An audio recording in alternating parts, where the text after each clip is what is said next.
Welcome to today's deep dive. If you're tuning in right now, well, we know exactly who you are. Yeah, you're someone who loves to learn. Exactly. You're someone who constantly seeks to connect the dots and who really appreciates when the seemingly mundane reveals something, well, something extraordinary. You don't just want the surface level headline. Right. You want to know how the machinery underneath actually works. Mm. And because of that, you are going to really appreciate our mission today. That is absolutely the goal. We are looking at a single historical source today, and at first glance, it might look like the driest document imaginable. Oh, totally. It's a straightforward Wikipedia article simply titled, List of United States Senators from Kansas. Literally just columns of dates, names, and political parties. I mean, it looks like an accountant's ledger from a century ago. It really does. But our mission today isn't just to, read a list of names to you. We are going to extract the hidden stories, the staggering political streaks, and the surprising human drama that's entirely hidden within the rigid data columns of this congressional roster. Okay, let's unpack this. It really is an exercise in reading between the lines of a spreadsheet.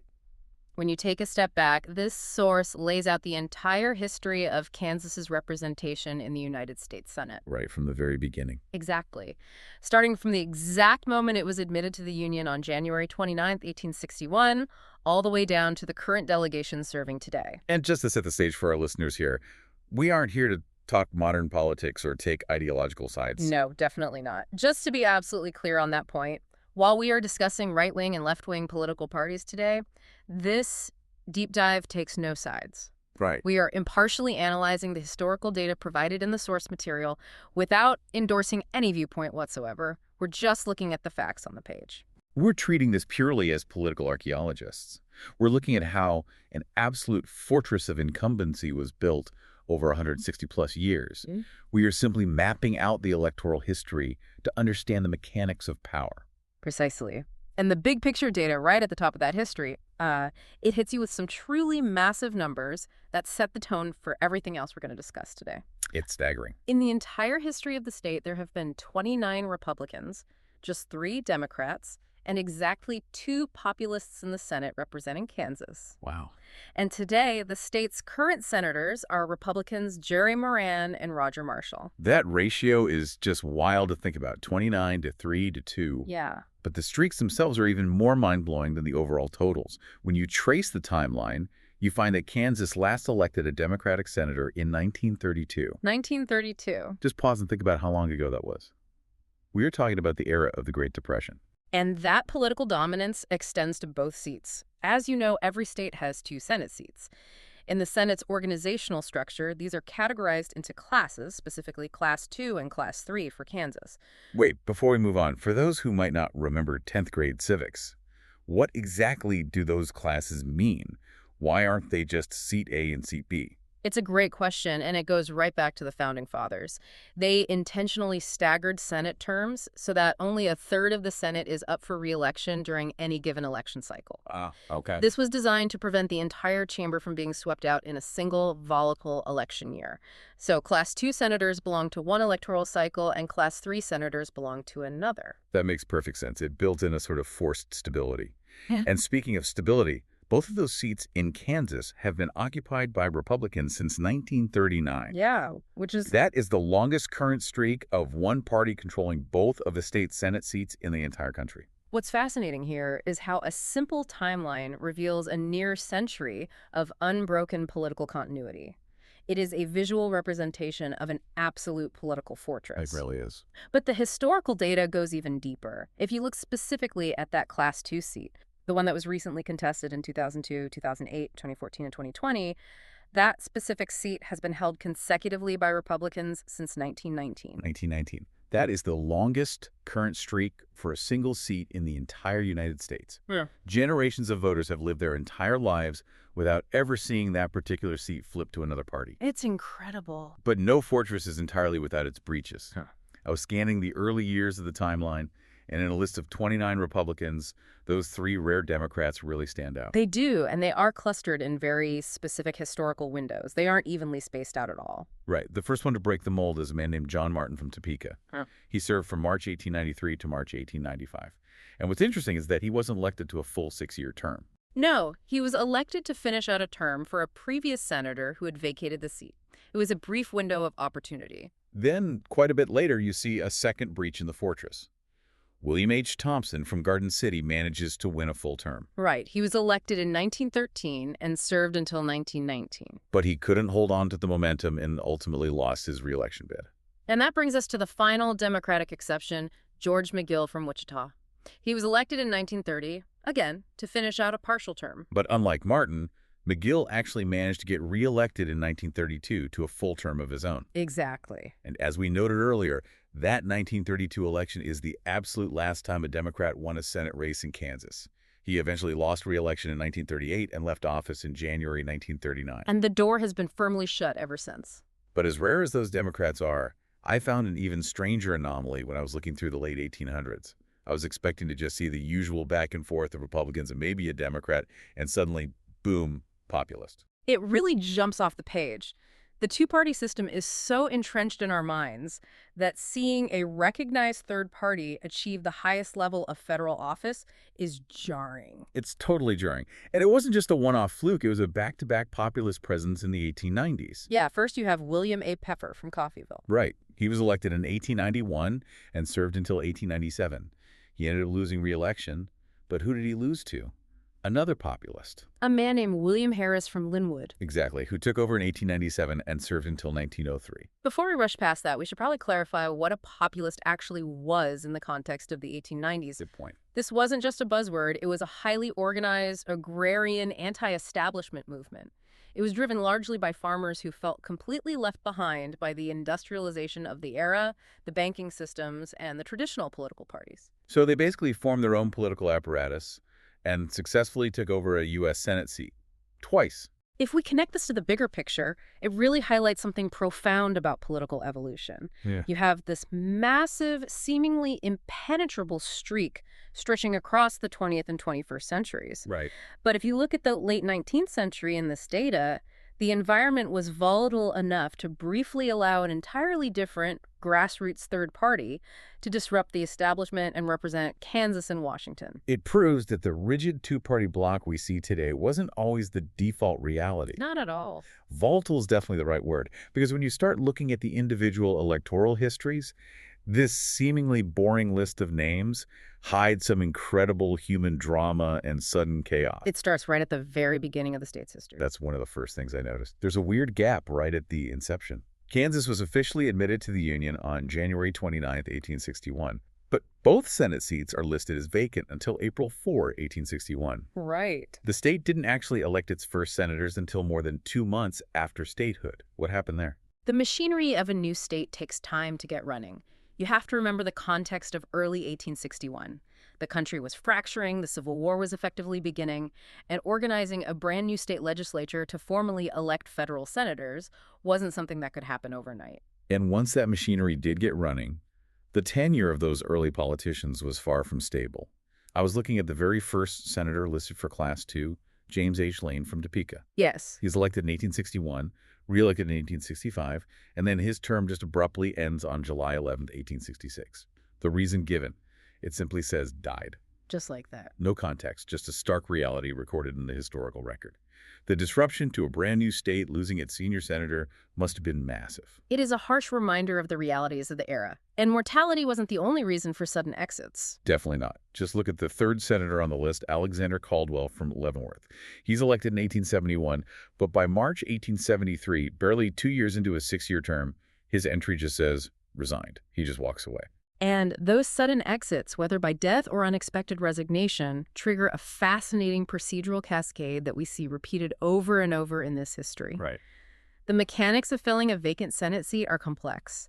When a senator leaves early, there is a sudden vacuum of power. Usually, the state's governor makes a temporary appointment to fill the seat immediately, followed eventually by a special election where the voters decide who gets to finish the rest of the original term. Here's where it gets really interesting. Because the drama wasn't just limited to sudden deaths or unexplained resignations. Oh, absolutely not. I was scrolling down to Senator number 10, Joseph Burton from Abilene. He was elected in 1901, but his time in office comes to a very abrupt halt on June 4, 1906, and this historical record pulls no punches. His electoral history states, resigned when convicted of bribery. A major political scandal, neatly compressed into 5 words. Think about the shockwaves that sends through a state's political apparatus. You have a sitting U.S. senator heading to prison. And Burton's disgraceful exit perfectly illustrates that procedural cascade we were just talking about. When Burton resigns in June 1906, there's an immediate, unexpected vacancy. The governor then appoints a man named Alfred Benson from Ottawa to temporarily continue Burton's term and keep the seat warm. But Benson doesn't last long at all. He is only there for a few months. This is a pattern we see throughout the history of the Senate, not just in Kansas. The appointee curse. The appointee curse. Yeah. The temporary appointees often struggle immensely to hold on to the power they were simply handed. They haven't built the campaign infrastructure or the voter base themselves. That makes total sense. You are essentially a substitute teacher trying to take over the class permanently. Exactly. Alfred Benson was appointed in June 1906, but he immediately lost the subsequent special election to actually finish Burton's term. By January 1907, he is out, replaced by Charles Curtis, who won the election from the voters. We see this exact same dynamic earlier, too.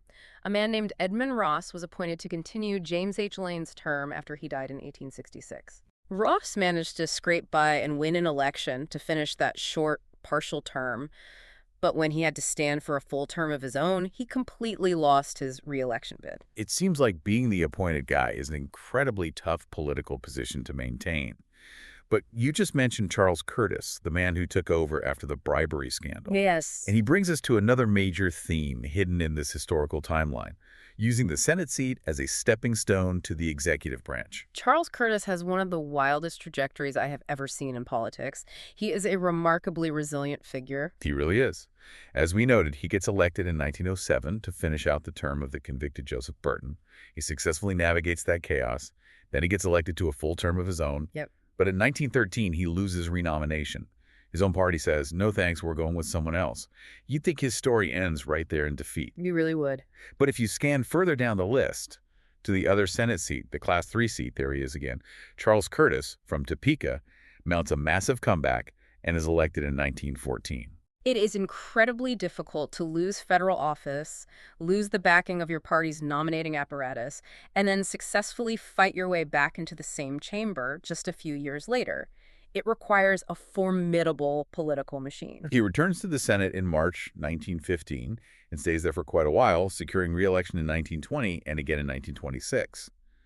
But his time in the Senate finally ends on March 3, 1929, with a very unique triumphant note. Right. It simply says he resigned to become U.S. Vice President. From losing a renomination in disgrace to eventually taking the second highest office in the country, it is a stunning arc. Truly. But he isn't the only massive national name on this list with executive ambitions. If we look much further down the timeline, jumping into the modern era, we hit the monumental tenure of Bob Dole. Bob Dole from Russell, Kansas, occupies a massive chunk of this history. He enters the Senate in January 1969, and he just stays there for decades. Yeah. He is reelected in 1974, 1980, 1986, and 1992. But his end date is June 11, 1996. The reason given is incredibly specific, and it reveals so much about how Washington actually works behind closed doors. It really does. He resigned to campaign for U.S. president, but there's a crucial piece of context regarding the exact timing of that resignation. He retired and resigned early, specifically to allow his successor to gain seniority. This raises an important question for anyone looking at how power operates in the Capitol. Why would a sitting titan of the Senate voluntarily step down early? Right. It all comes down to the mechanics of the Senate, which are heavily reliant on seniority. Everything from committee assignments to physical office space is dictated by how long you've been there. So by stepping down slightly early to focus on his presidential run against Bill Clinton, Dole was executing a strategic final move for his party. He handed off the seat to a temporary appointee, Sheila Fromm from Colby. Exactly.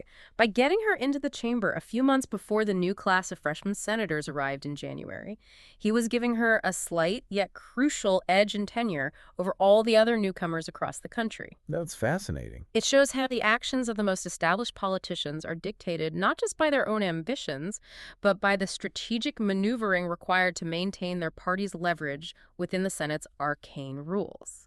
It was a brilliant tactical move by Dole. Unfortunately for Sheila Fromm, she fell victim to that exact same temporary appointee curse we talked about earlier. She sure did. She was appointed in June 1996 to continue Dole's term, but she failed to secure the mandate from the voters. She lost the nomination to finish that term just a few months later, in November 1996. The seat, instead, went to Sam Brownback. The maneuvering and the turnover are constant. We've talked about the resignations, the lost renominations, the bribery convictions, and the sudden deaths. But despite all of that historical turbulence, what truly defines this list, especially over the last century, are the marathon runners. The politicians who secured these seats survived the initial chaos and settled in for a very, very long time. Right. If you want to talk about institutional power, you have to ask who stayed the longest. Yeah. If you tally up the years in office, the absolute record holder is Arthur Capper. Arthur Capper. Capper, who is from Topeka, served a staggering 30 years. He was elected in 1918, took office in March 1919, and was re-elected in 1924, 1930, 1936, and 1942. He finally retired and left office in January 1949. That is 3 solid decades of influence in a single chamber. 30 years in the Senate means you are shaping national policy through multiple eras of American history. You are building relationships and institutional knowledge that make you nearly unbeatable back home. Yeah. And Capper really sets a precedent for the modern era stalwarts in Kansas. Once a politician secures a seat here, they tend to hold on to it with an iron grip, creating long, unbreakable chains of incumbency. We see it again and again. You have Frank Carlson from Concordia, who serves from 1950 all the way to 1969. All right. You have Nancy Kasbaum from Wichita, who was elected in 1978 and stays until 1997. Sam Brownback from Topeka holds his seat from 1996 until 2011. And, of course, Pat Roberts from Dodge City, who served from 1997 all the way up to January 2021. Which brings us to the present day. When you look at the Senate seats specifically, you can literally track the baton passes over a century. From Arthur Capper starting his marathon run in 1919, eventually handing off the institutional weight to long-serving figures like Bob Dole, down to Pat Roberts, and over to Jerry Moran today. And that unbroken Republican Senate streak trickles down to the House today, too, because when we look at the current congressional delegation as a whole, 3 of their 4 current representatives, Tracy Mann, Derek Schmidt, and Ron Estes, are Republicans, leaving Sharice Davids as the lone Democrat in the House. The sheer weight of that historical continuity is hard to overstate. It is a relentless chain. So what does this all mean? When you step back from this topic, you realize that knowing the names and dates is just the surface layer. Exactly. This history contains the DNA of a state's entire political evolution. You have the chaos of early statehood with a 2-month delay in getting representation in 1861. You have the sudden, unpredictable agrarian populist wave of the 1890s that completely upended the establishment. Yeah. You have the scandalous 1906 bribery conviction of Joseph Burton that triggered a volatile cascade of temporary appointees. And overarching it all, you have a century of unbroken political dominance over a single Senate seat. For you listening, recognizing these hidden patterns within historical data is the ultimate shortcut to being well-informed. You don't just know a trivia list of names. You now understand the complex mechanics of the longest active political streak in the United States Senate, the strategic value of seniority, and the very real human drama that occurred within those halls of power. It's amazing what you can find when you stop looking at history as just a list of facts and start looking at it as a story of human ambition and institutional power. It is, and it leaves us with something deeper to consider as we wrap up. If a single congressional seat can be held by one political party without a single interruption since 1919, surviving through massive global shifts, the Great Depression, multiple world wars, and the entire technological revolution, does such deep-rooted political continuity make a state immune to national trends? That's a fascinating question. Or does it simply mean that when a disruption finally does happen, it will be as sudden, shocking, and entirely unpredictable as that populist wave of the 1890s? Something to ponder the next time you look at a simple timeline of history.